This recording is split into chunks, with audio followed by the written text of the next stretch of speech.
Halo Sobat Manhwa, kali ini kita akan melanjutkan cerita Raja Absurd part yang ke-43. Di part sebelumnya, Malu berhasil mengalahkan 3 orang Golden Core Period menggunakan kekuatan barunya. Dan di part kali ini, tim Hwangsang harus terlibat dengan pertarungan sengit lagi melawan sosok yang jauh-jauh lebih kuat dari sebelumnya. Gimana keseruannya? Tanpa basa-basi lagi, langsung pasang headset dan kita gaskan ke ceritanya di Manhwa Period.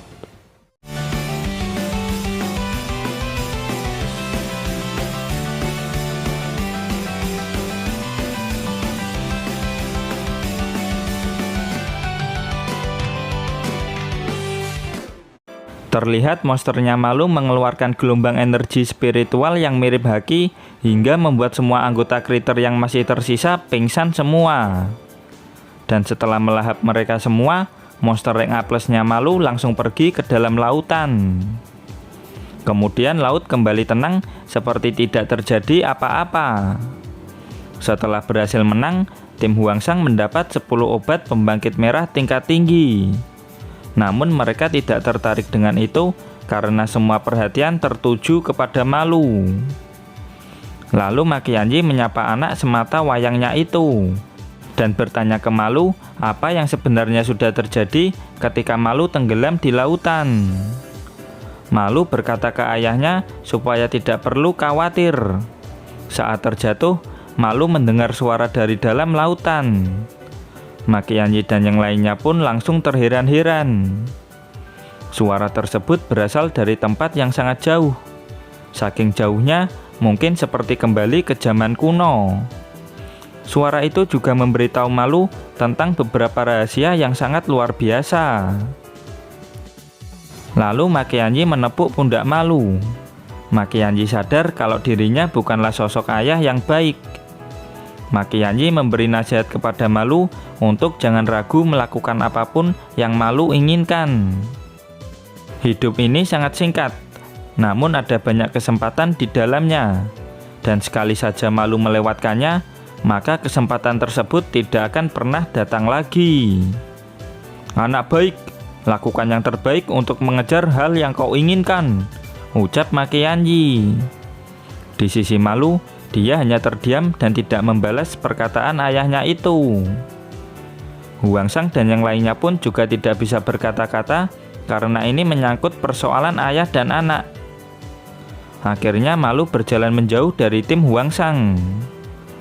Malu sudah membulatkan tekadnya. Dia pun melompat ke laut untuk mencari tahu rahasia kekuatannya itu. Di sisi Makianji, dia hanya bisa meratapi kepergian anaknya dan mendoakan yang terbaik untuk Malu. Shojun gak nyangka kalau Makianji bakal membiarkan Malu pergi semudah itu. Sebagai seorang ayah, dirinya tidak punya hak untuk melarang anaknya yang sudah beranjak dewasa. Sebenarnya Shojun tahu kalau Makianji tidak akan membiarkan Malu pergi jika Makianji lebih kuat dari Malu.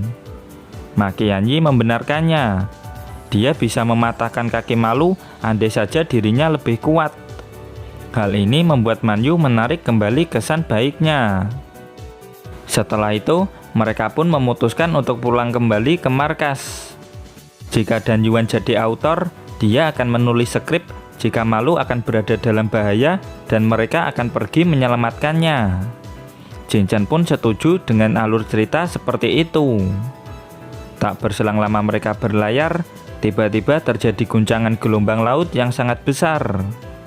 Sesuatu yang cepat dan kuat berenang ke arah kapal mereka.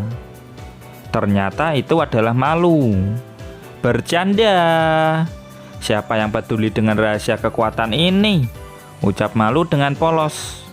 Yang paling Malu inginkan adalah bersama dengan tim Hwangsang. Lagian sekarang dia bukanlah bocah beban seperti dulu. Bocah goblok, bercandamu nggak lucu, teriak Makianji sambil memeluk Malu. Brother Hwangsang, sekarang aku udah OP.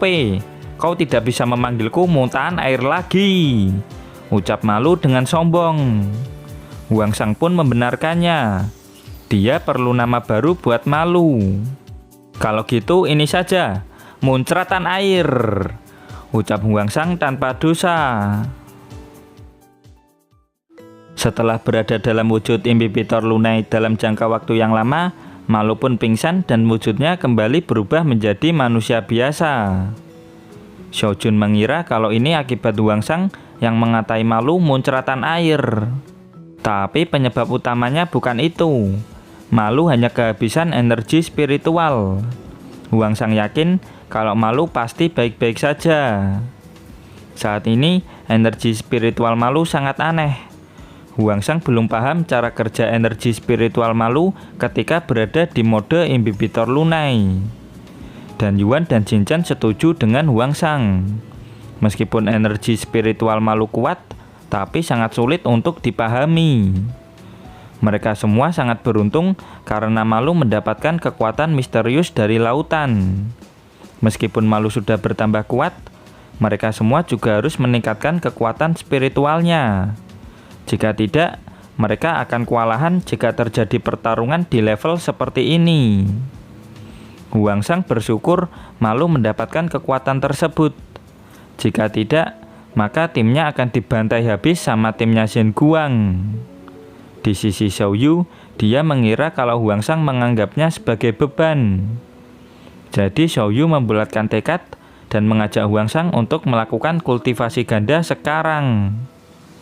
Jangan sekarang, aku masih belum pulih. Santai aja, nggak usah buru-buru, oke? Ucap Huangsang ke Xiaoyu. Bisa-bisanya minta jatah di saat seperti ini. Dasar tidak tahu malu, ujar pelatih Liu kepada Xiaoyu. Di sisi Maqianyi, dirinya juga mau mencoba kultivasi ganda bareng Huangsang. Namun Huangsang tidak bisa melakukannya ke Maqianyi karena ranah Maqianyi lebih tinggi dari Huangsang. Meskipun begitu, Huangsang masih bisa kultivasi ganda bareng Jinchen. Tiba-tiba ada panggilan dari markas. Miso melapor kalau pembangunan kota tahap awal berjalan dengan lancar. Tapi Huangsang meminta Miso untuk merombak ulang kota dari nol. Apa? Merombak ulang kota dari nol? Tanya Miso lewat telepon. Huangsang menerangkan kalau muncratan air berhasil mendapatkan kekuatan baru. Oleh karena itu, Huangsang ingin membuat benteng di wilayah perairan. Lalu Huangsang merasa kelelahan setelah pertarungan sulit melawan timnya Zhen Guang.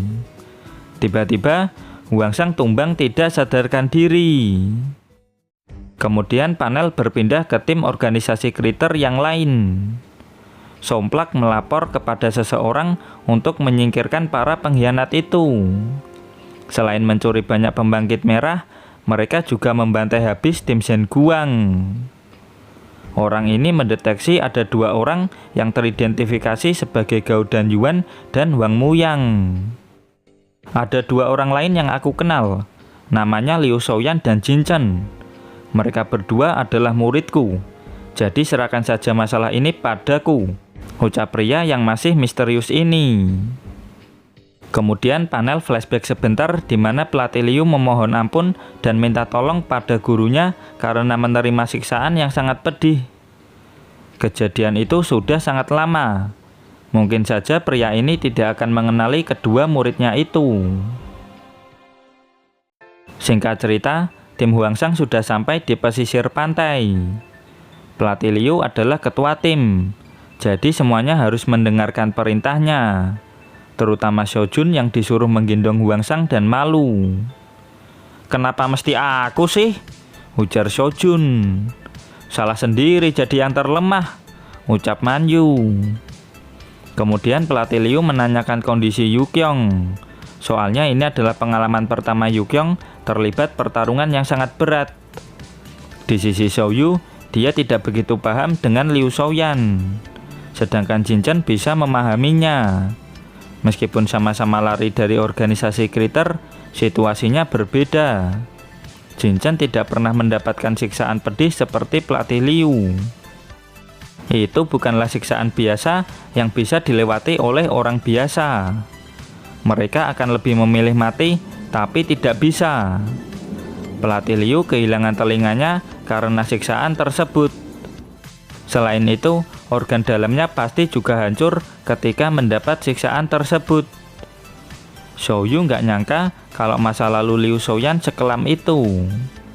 Jin Chen sebenarnya kagum dengan pelatih Liu yang bisa menjalani hidup seperti sekarang.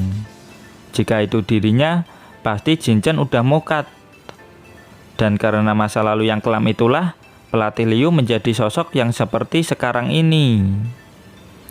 Xiaoyu pun minta maaf karena sudah salah paham dengan pelatih Liu.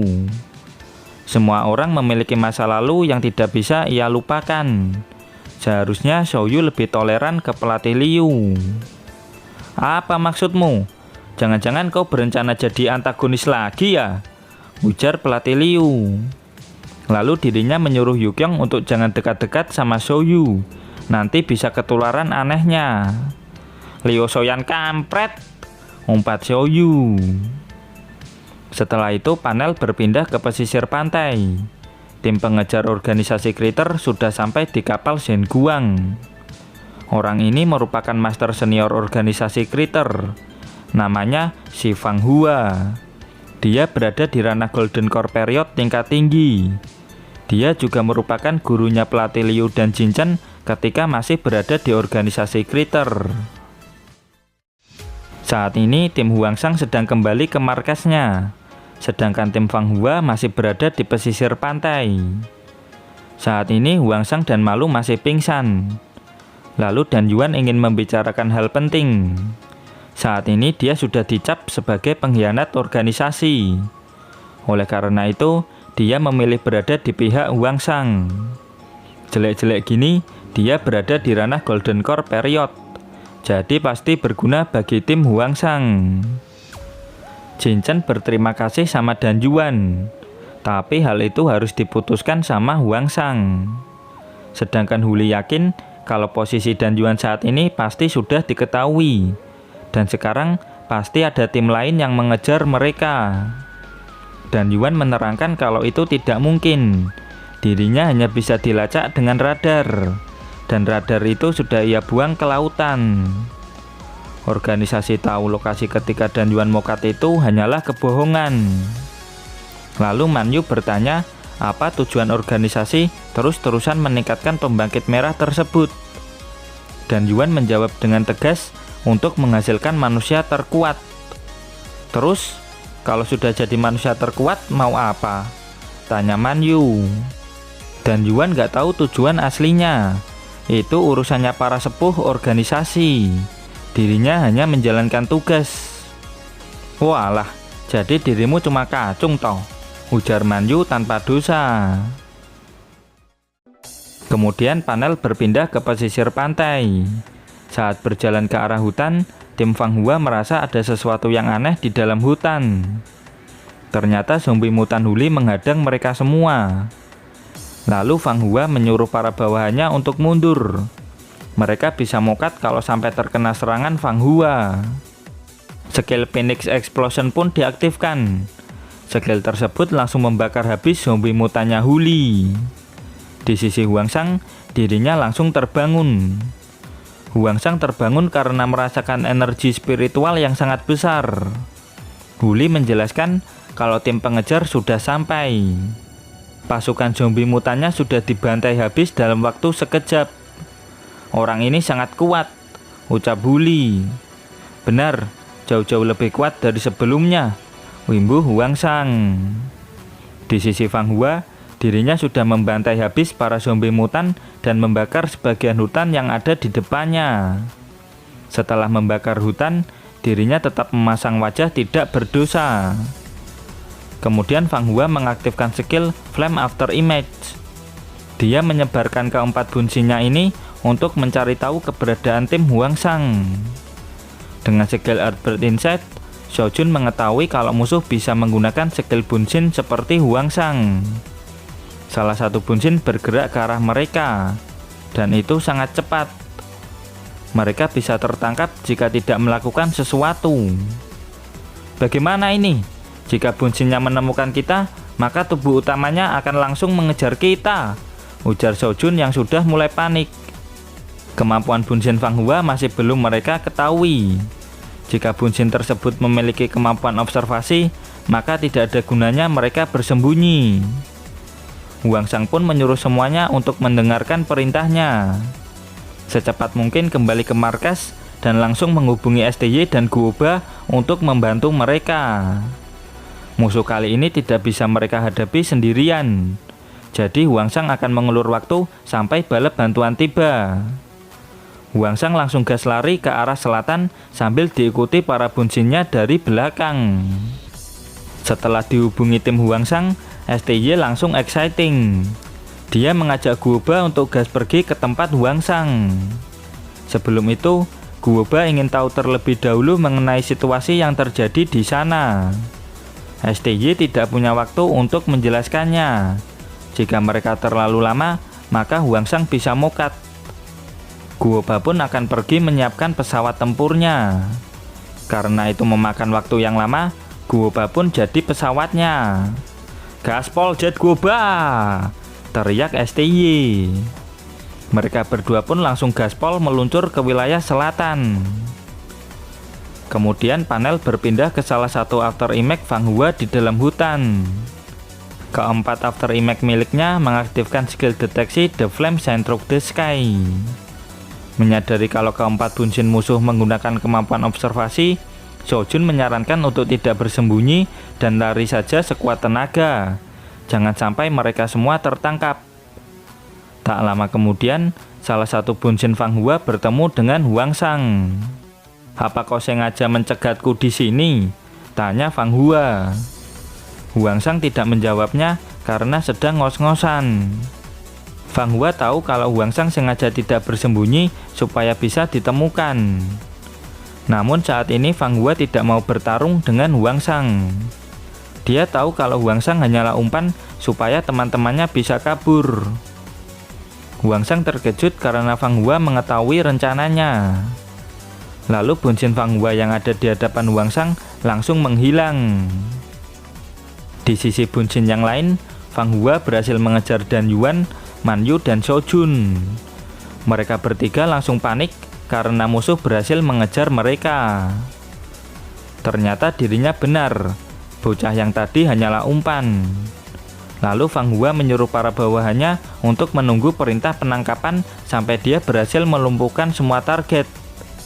Nggak pakai lama, Fanghua bertukar tubuh dengan bunsinnya. "Sial, yang asli datang!"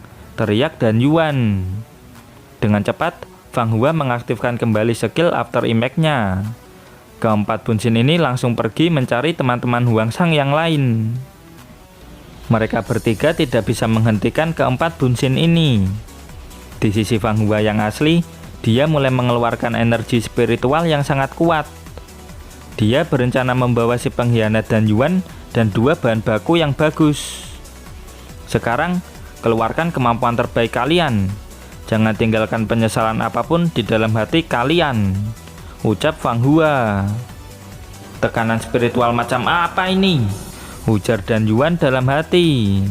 "Ini tekanan yang sangat kuat," batin Manyu.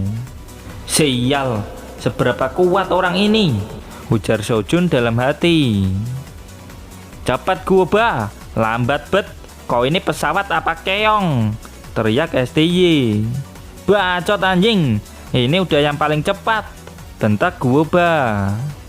Di sisi Huangsang, dia juga secepat mungkin berlari ke tempat tubuh asli Fanghua. Berikut kondisi medan pertempuran sekarang. Guoba dan STY sudah sampai di area C. Pelatih Liu dan yang lainnya sedang bergerak ke arah utara.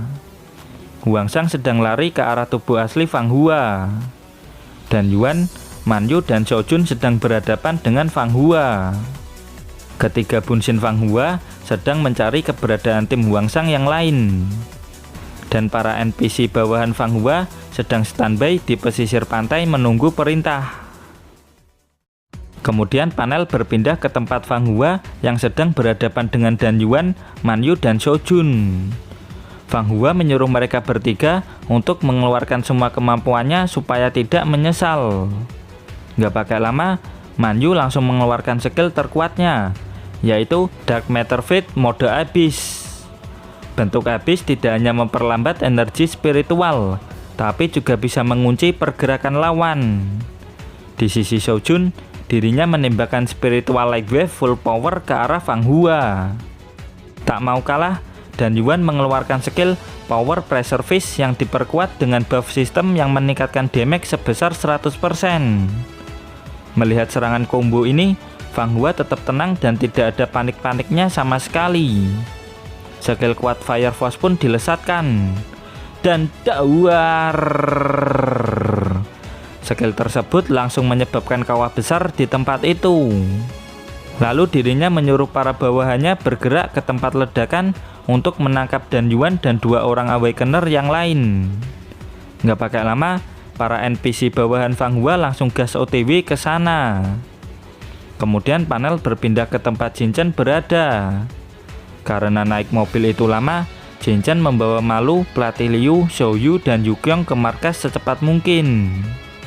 Sebelum pergi, Hu Li mengaktifkan kelenjar adrenalin di tubuh Jin Chen sehingga Jin Chen bisa terbang dengan lebih cepat. Kemudian panel berpindah ke salah satu Bunshin Fang Hua. Bunshin ini berhasil menemukan keberadaan si bocil FF murid Dan Yuan. Kok muridnya Dan Yuan, Wang Muyang kan? Tanya Fang Hua. Si bocil FF ini langsung panik. Soalnya dia melihat master tingkat tinggi organisasi Kriter dengan kedua matanya sendiri. Dia meyakinkan diri bahwa Fang Hua tidak akan membunuhnya.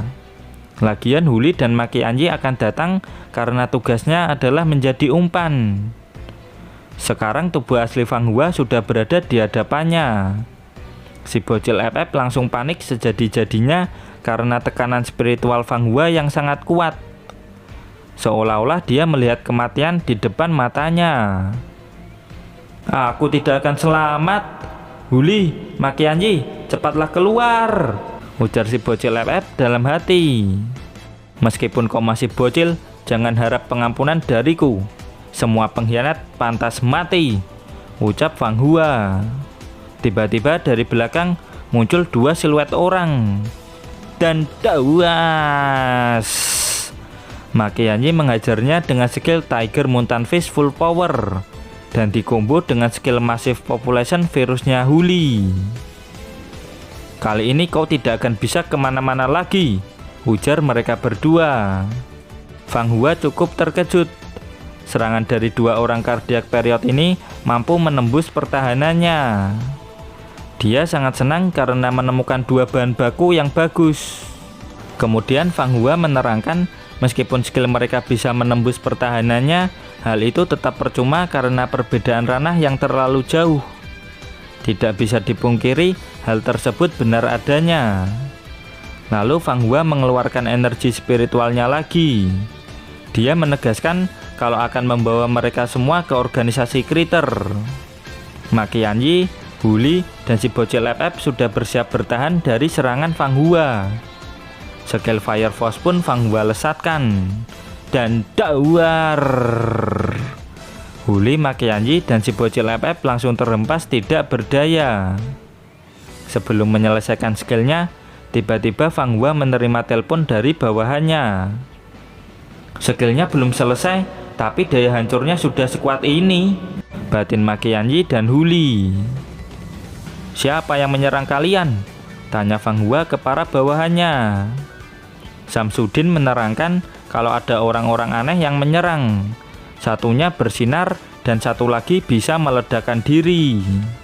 Fang Hua yakin kalau hal ini pasti ulah dari bocah itu. Dia cukup menyesal tidak menghajar Huangsang ketika bertemu di awal-awal tadi. Kemudian panel berpindah ke tempat Jin Chen berada. Salah satu Bunshin Fang Hua berhasil mengejarnya. Bunshin tersebut langsung mengeluarkan skill Flame Lightning Force ke arah Jin Chen. Sontak skill api Jin Chen langsung hilang. Loh, kenapa apiku tiba-tiba hilang?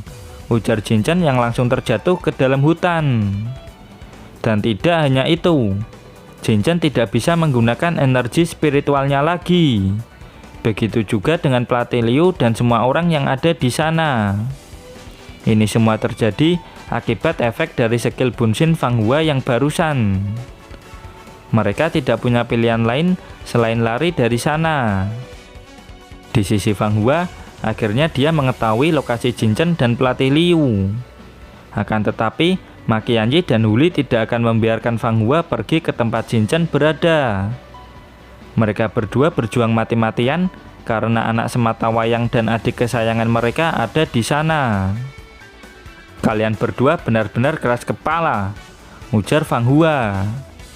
Dirinya mengeluarkan skill Fire Force yang kedua kalinya untuk melumpuhkan Maki Yanji dan juga Huli. Tiba-tiba, "Yo, kita ketemu lagi. Akhirnya aku bisa mengejarmu," ucap Huangsang yang tiba-tiba muncul di belakang Fang Hua. "Nah nih," ujar Fang Hua. Dan celing, Huangsang menculik Fang Hua dengan skill spiritual enchant Psionic Flash. "Hilang kemana mereka berdua?" ujar Maki Yanji dan Huli. Di sisi Fang Hua, dia langsung melihat pemandangan laut yang indah. "Ini kan kapalnya Shen Guang," ujarnya dalam hati. Fang Hua mengira kalau Huangsang akan mengajaknya berduel di tempat itu. Namun tidak seperti itu. Huangsang tidak akan melawannya. Bye-bye. Dan celing, Huangsang pun hilang tanpa dosa. Berikut kondisi medan pertempuran saat ini. STY dan Guoba masih OTW. Jin Chen dan yang lainnya tidak bisa menggunakan kekuatan spiritual mereka. Para Bunjin Fang Hua masih bergerak dengan cepat. Dan Yuan, Man Yu, dan Shojun masih pingsan. Maki Yanji dan Huli sedang terluka parah. Para NPC sedang diganggu sama Bunjin Huangsang. Sedangkan Fang Hua kembali ke nol alias balik ke tempat awalnya. "Bocah brengsek, akan kubunuh kau dasar bocah keparat," ujar Fang Hua dengan kesal. Dan sayang sekali, chapter pun berakhir sampai di sini. Dan terima kasih buat kalian yang selalu hadir dan komen di setiap video admin. Terus dukung channel ini dengan cara like, comment, subscribe. Dan jangan lupa kultivasikan loncengnya juga. Sampai jumpa lagi di video berikutnya. Bye-bye.